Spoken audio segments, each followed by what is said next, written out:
So I saw there's a lot of cops walking to your coffee shop. You gave free coffee to them? Well, the good thing living in Switzerland and Geneva is it's a very secure place, so you don't even need the cops to come for here. I think they just come because of the good coffee. Okay. And sometimes we give them free coffee like all our regulars, Okay. but no special treatment, no bribery. We're clean with that. Cool.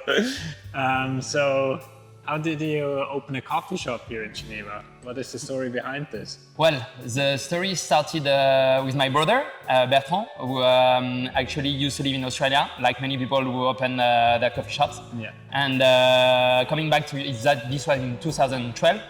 Coming back to Europe, he used to live in Brussels, in Belgium. Mm-hmm. And back then, specialty coffee in Europe was really at the beginning. And he was missing so much coffee that he said, okay, I have to do something. It's not possible that there is so good coffee in Australia and not so great coffee in Europe. So he decided to create the My Little Cup brand, and he opened the first shop in Brussels in 2012. Mm-hmm. Then he moved to Montreal to follow his wife, who had like a professional move. And in Montreal, he realized that in the underground, there was not so good coffee. Okay. And a lot of people in Montreal live underground because it's so cold in the winter.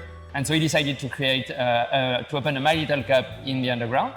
Then they moved to London, and there are a lot of good specialty coffee in London, but they were living in the west side, and there were not so much good coffee in the west side. So again, very selfishly, he said, okay, I want my good coffee, so let's open a shop here. And little by little, I started to get to know specialty coffee thanks to my brother. I started brewing at home. Mm-hmm. And at some point, so I've been living in Geneva for 12 years. I was doing a corporate job.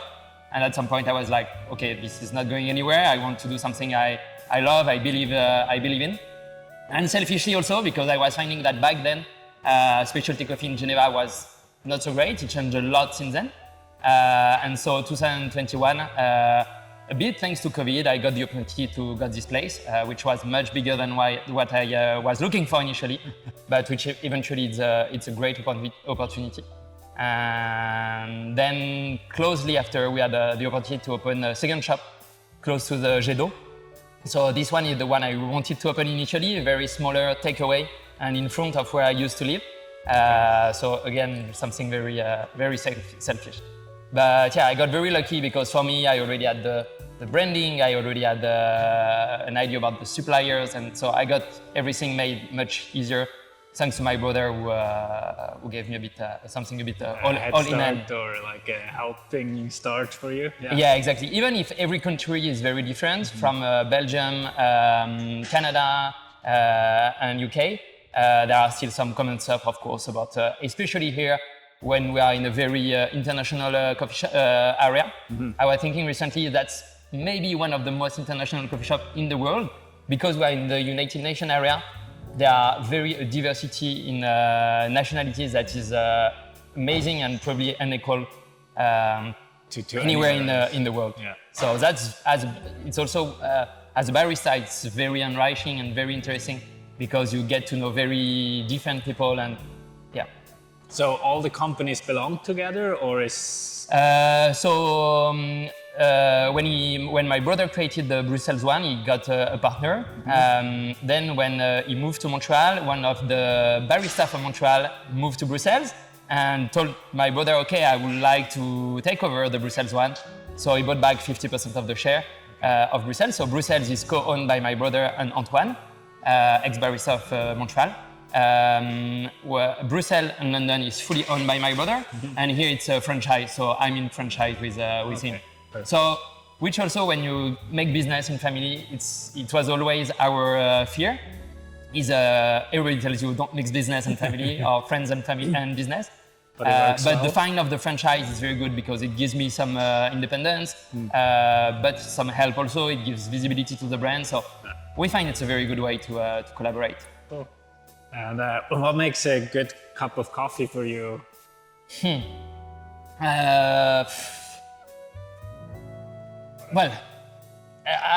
Because you competed, you know, and for everyone who competed and who attended competition, they know all the little details that make the cup of coffee being great or wrong. But more, like for the general customer service. Yeah. Customer service can ruin a cup of coffee or make a cup of coffee completely delightful. Mm-hmm. So definitely customer service. So what would you wish your customers would ask you more when ordering a cup of coffee? Yeah, that's a bit the issue. And also, for me, when you do specialty coffee, it's either you do something very niche, very very high-end specialty coffee, but which sometimes it's a bit not so democratic in some sense, and a lot of people will not feel like going into the shop. What we want to do here is like to make really an open space, very democratic, so that people just enter because the design is nice, the people are smiley, and then get to them know and understand specialty coffee. Like step by step guide them into it? Exactly. And that's our vision and how we want to drive people to specialty coffee. So usually when you make good coffee, people at some point get to say, oh, why is your coffee so different? And that's the question we want to hear. For me, that's the best question, because from here we can explain everything we want, and because we see them every day, we also have the opportunity to every day teach them. I don't like teach, but step by step, get them to know and understand the coffee. Exactly. Yeah. So yeah, why is your coffee so different? Is the best question I like, and I would like people to ask more.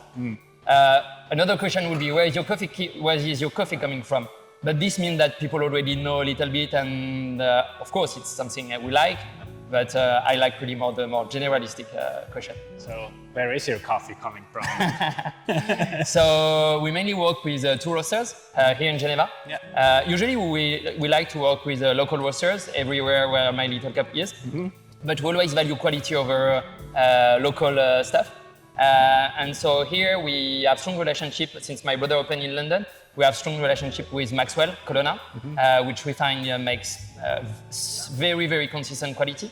So we work both with Maxwell and both with my brother. So after moving from London, he moved back to France and he started roasting in a co-roasting in Lille, north of France. Yeah. He's been roasting at home since 6 years now in a small bullet. Okay. And just last year he said, okay, now the quality is good enough so that we can start to sell in the shops. He competed also with at the French roasting competition where he finished second, which validates a bit the fact that the quality is good. So the cold brew you're drinking now comes from Peru, from a small producer called Roger Shilton. Okay. Very small farmers, 3 hectares, but very driven towards quality and Caturra Catuai, great. And our espresso right now comes from Nicaragua, the one from Maxwell. We only make single origin. Yeah. No blends, no nothing. No blends. We think we try to value and to put the terroir first, and we think the blend sometimes we can lose a bit of that, and we can lose the customers with the story we want to tell them about terroir, traceability, and yeah. Are you excited about the world of coffee is coming to Geneva? Yeah, for us it's something amazing, especially when you're a business, a coffee shop owner. It's sometimes very hard to travel. So here we have everyone and everything coming here. So very exciting. And also because so my brother will be coming here, some barista from London will be coming here. And to be behind the bar with my brother is something that I sometimes not have, we didn't have so much opportunities to do. So that's very exciting. And also we'll organize a lot of stuff at the shop. Every day busy. Yeah. So it's very exciting to make such so good events, and to think about also what can be interesting both for the specialty coffee people visiting, but also for our regular customers. And that's where I think it becomes very interesting to mix both. Nice. So my last question, one last question. Cocktails or coffee? Ooh, that's very hard. So something I should have said first. We come from Cognac in France, and our family has been making Cognac for 5, 6 generations. So that's also where our love for terroir comes from. But as you see, we choose coffee over cocktails because you can drink coffee more often, and it's much better for your health than cocktails. But I would love to compete in cocktail in good spirit at some point. Now I just want to have some time to compete. I already competed without taking time to train. Yeah. And it's like if you run without training, okay, you know you can run a marathon, but you don't take any pleasure. So competition is the same. At some point, if you're a real competitor, you want to to win, and that's when you need to train. So, and you need time for that. So Do you have time for a quick cocktail? I can make you something. I have something pre-batched. I would love. Yeah? All right, let's make that. Okay, let's walk in. That's cool. Very nice.